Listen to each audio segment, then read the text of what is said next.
Hi, I'm Jennifer Brown, editor of Canadian Lawyer in-house magazine, and today I'm here with Dan Ferguson and Brad McClellan of Weirfolds LLP. And in this edition of the Weirfolds Quiz, we're talking about public-private partnerships. So, Dan, in your mind, what is the most important ingredient in a successful public-private partnership? Well, Jennifer, Brad and I think that one of the major ingredients to success is achieving in your project documents and structure the concept of optimal risk allocation. That's a term of art that infrastructure and P3 lawyers use. It means allocating risk to the party best able to manage and address those risks. It doesn't mean pushing all risk on one party. If you want to achieve on budget and on time performance, you try to achieve optimal risk allocation. And Jennifer, I would add that in our experience that if there can be a public sector champion, somebody who works in the public sector side from the inception of the project through to the signing of documents and then the implementation of the project, a person that has the respect of staff on the public sector side, the politicians on the public sector side, and also the private sector.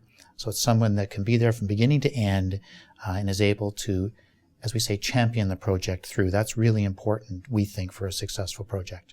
And in your mind, what is the most important challenge to overcome in a successful private-public partnership?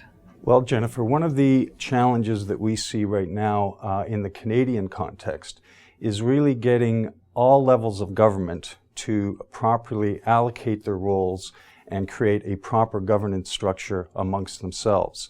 As we know from press clippings and various high-profile projects, municipalities often have a high degree of onus in terms of the delivery and the operation of projects, but they are also on a very tight budgetary constraint with a limited tax basis. That requires the involvement of senior government, province, and federal government to fund these projects. So there has to be a proper balancing of the roles and responsibilities of each level of government given that framework. And we believe that over the next number of years, that whole arrangement and that governance structure has to be worked out in an efficient way, again, to achieve best value in projects. And I might add that something else that, Dan, I think is important is, and it's a challenge, is at the inception of the project, the public sector needs to do a study, a business case as to how the project should be structured. And as Dan talked about before, what risks are going to be passed on to the private sector, which risks will the public sector keep. And it's important to have that analysis done early on so that it's clear what the project is and how it's structured.